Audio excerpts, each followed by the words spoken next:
Subscribe کیجیے ہمارے channel نور رضا کو اور بیل آئیکن کو پریس کیجیے جس سے آپ کو ہماری نیو ویڈیو کی نوٹیفیکیشن ملتی رہے۔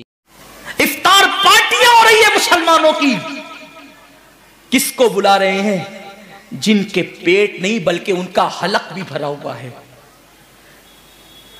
افطار پارٹیوں میں مدعو ان کو کیا جا رہا ہے جن کے حلق بھی بھرے ہوئے اور جو روزے سے نہیں ہے، اور جو بھیونڈی کے مضافات میں، مالیگاؤں کے مضافات میں، بمبئی کے مضافات میں جو روزے دار بچیاں اپنی ماں سے افطار کے وقت کہہ رہی ہے ماں کھجور بھی آج ہمارے گھر نہ آ سکی، افطار کا انتظام تو کر، ان کے لیے کوئی نہیں سوچتا۔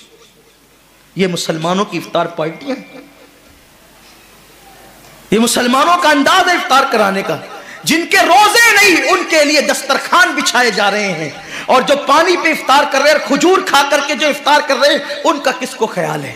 میرے آقا فرماتے ہیں یہ رمضان شریف غریبوں کے ساتھ غم گساری کا مہینہ ہے، غریبوں کی غم خواری کا مہینہ ہے۔ اماں عائشہ صدیقہ سلام اللہ علیہ فرماتی ہیں حضور ایسی سخاوت کرتے تھے جیسے دریا ماہ رمضان شریف میں۔ حضور تو سخی بہت تھے لیکن رمضان شریف میں سخاوت کا انداز ایسا ہو جاتا تھا جیسے دریا بہہ رہا ہے۔ پڑوس میں بچیاں بھوکی ترس رہی ہے جن کے یہاں سحری کا انتظام نہیں، اور ہم سحری کے بعد کھانے کو گھر کے آنگن میں پھینک رہے ہیں۔ کیا انداز ہے! اور پھر کہتے ہیں کہ ہم تباہ کیوں ہو رہے ہیں؟ اب تو مسلمان کافروں کو افطار کراتے ہیں۔ یہ غیرت ایمانی ہے لوگوں کی، کافروں کے ساتھ افطار پارٹیاں ہو رہی۔ اللہ سے ڈرو مسلمانوں، اللہ سے ڈرو، رب کا کچھ خوف کرو۔ اگر تم نے حلق تک کھانے والوں کو کھلایا اور ان غریبوں کو سسکیاں لینے پہ چھوڑ دیا تو قیامت کے دن کہیں ایسا نہ ہو کہ تمہارے روزے تمہارے منہ پہ مار دیے جائیں۔ اللہ کے رسول نے نہیں فرمایا کہ جو پیٹ بھر کے کھا کے سو جائے اور اس کا پڑوسی بھوکا ہو ایسا بندہ کامل مومن نہیں ہو سکتا؟ ہم نے حضور کی سنت کو ترک کر دی، بلکہ میرے کریم آقا نے تو یہاں تک فرمایا اگر غریب بستی میں رہتے ہو اور سالن کی خوشبو سالن پکتے وقت 4 گھروں میں پہنچ جائے تو تھوڑا سا پانی زیادہ ڈال دیا کرو، کیونکہ جن کے گھروں میں خوشبو پہنچی ہے ان کے گھر تک سالن پہنچا دیا کرو۔ اگر ان کا دل اس خوشبو سے ٹوٹ گیا تو اللہ تبارک و تعالی اس معاملے میں بھی تم سے پوچھ گچھ کر سکتا ہے۔ فکر کہاں ہے؟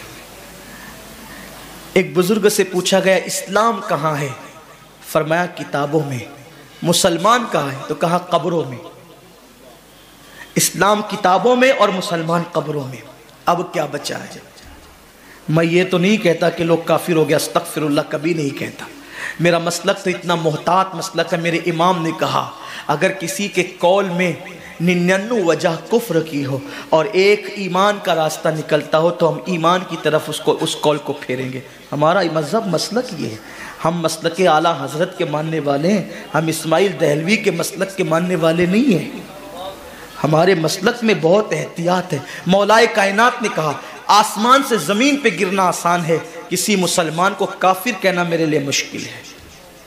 خارجیوں نے جب مولا علی کو کافر کہا تو فرمایا ان کی بے باکی ہے، وہ مجھے کافر کہتے ہیں، میں ان کو کافر نہیں کہتا، یہ میری احتیاط ہے۔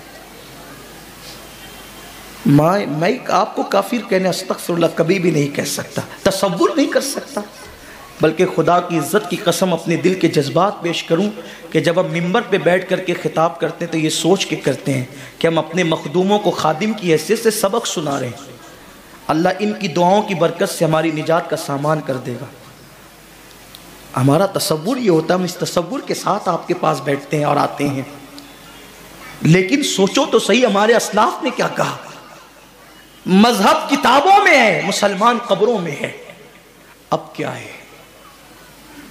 کسی نے کہا نا کہ غلط ہے مسلمان مارا گیا، وہ ایک تصویر تھی جو مٹا دی گئی۔